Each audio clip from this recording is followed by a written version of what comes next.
Kani-kanina lang ay formal lang nagdeklara si VP Sara Duterte ng kanyang pagtakbo bilang presidente ng Republika ng Pilipinas. Marami pa rin ang nagulat tungkol dito at nag-iisip anong game plan, anong strategiya tungkol dito. Well, I think Sara Duterte did a wonderful job of declaring her availability for the seat of the president at this time. Bakit? Yan pong pag-uusapan natin sa araw na ito. Ito po muli si Attorney Mike Operario. Ano daw ang value ng pagdedeklara ni VP Sara para sa posisyon ng presidente, gayong alam naman ng maraming mga tao na siya talaga ang tatakbong presidente? Well, the beauty of it is that today, it is now officially declared from her. Ang ibig sabihin nito, siya ay gumuhit na sa buhangin. A line has already been drawn in the sand. At ngayon pa lang, sinasabi na niya, tatakbo akong presidente. Anong epekto nito? Now, everything na gagawin ng Malacanang will definitely be perceived as political. Even the impeachment process ay magiging political na ang larawan nito, ang picture nito, ang wangis nito. At everything that they will do against Sara Duterte right now will be linked to her desire to run for president. And that is why it seems as if Malacanang has been thrown off guard. Kaya nung tinatanong si Claire Castro, ang tanging na sabi niya lang is, good luck. She has no answer. They are not prepared. At ang mali-balita, bigla silang nag-emergency meeting because they could not make the ends of it. Hindi na alam kung anong nangyayari. Why is Sara Duterte declaring her availability for the presidency this early? Well, I think she has outmaneuvered itong mga tacticians ng Malacanang. Actually, wala naman talagang strategy yung mga nasa Malacanang. Puro mga taktika lang. At ang taktika nila, magtakip ng lahat ng mga basura na kumakalat sa kasalukuyan laban sa nakaupong presidente. But si Sara Duterte has been silent for several months. Walang comment, no nothing. And then, boom! She officially declared her running for the president. Ang epekto nito pati dun sa impeachment ngayon, ang lahat ng kilos ng mga congressman ay mapiperceive as purely political. At lalo nga sentimiento ng mga tao ay kikiling patungo kay Sara Duterte.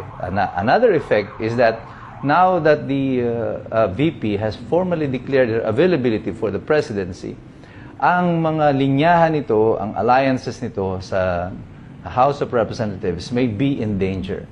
At sapagkat ngayon that everything is now official, sabi ko nga, ginuhit na ang linya sa buhangin, yung iba magdadalawang isip na. Do I remain loyal to this president who appears to be no longer in control of the situation? Or will I make myself available, or do I get to the good side? Punta na ako dito sa tabi ng potensyal na presidente. Kasi it will take a lot of effort for them to destroy Sara Duterte, whereas it will take less effort for them to be on the good side of Sara Duterte. Well, the downside for them is that habang nakaupo si Bongbong Marcos, it will be hard for them to be in the good side of Sara without facing the repercussions and consequences. But with 2 years to go, is it worth the risk? Yan ang pag-uusapan lang nila dyan. Kaya ba nila na dung 2 taon na to is to hold back Malacanang from taking any further actions against them? I think 2 years is too short for Malacanang to do anything against sa mga congressman na babaliktad sa kanila. Ang pagposisyon, sa aking opinion, ni Boying Remulla sa ombudsman, is just a safeguard for Malacanang para manatili na gwardyado nila ang kanilang mga kaalyado sa kasalukuyan. Kasi alam nila dadating yung time na pag malapit na ang end ng term ni BBM, at ngayon nga, lalo ngayon, na napakaaga niya naging lame duck president. Hindi na malaman talaga kung sino ang in control of Malacanang with these allegations of drug use, sex parties, at saka him being sick. Paunti ang political base ng Malacanang. And so, right now, Sara Duterte has jumped the gun. Pati dito sa pink tsaka sa dilaw, hanggang ngayon hindi sila makabuo kung sino talaga yung tatakbo. si Riza Ontiveros, gustong-gusto niyang siya. Pero apparently, parang despite of her best efforts, hindi pa rin siya mabango para sa mga pink at saka sa mga dilaw. Kaya pag tinatanong siya, ang lagi niya lang sinasabi, yung kanyang tawag dito, yung mga legal gobbledygook. Yung parang nagsasalita pero walang sinasabi. Sila daw ay nag-usap para nagkasundo na patuloy pang pag-uusap para patibayin pa ang kanilang pag-uusap, etc., etc. In other words, no decision yet because Riza wants to be president. Many in the Liberal Party wants Lenny.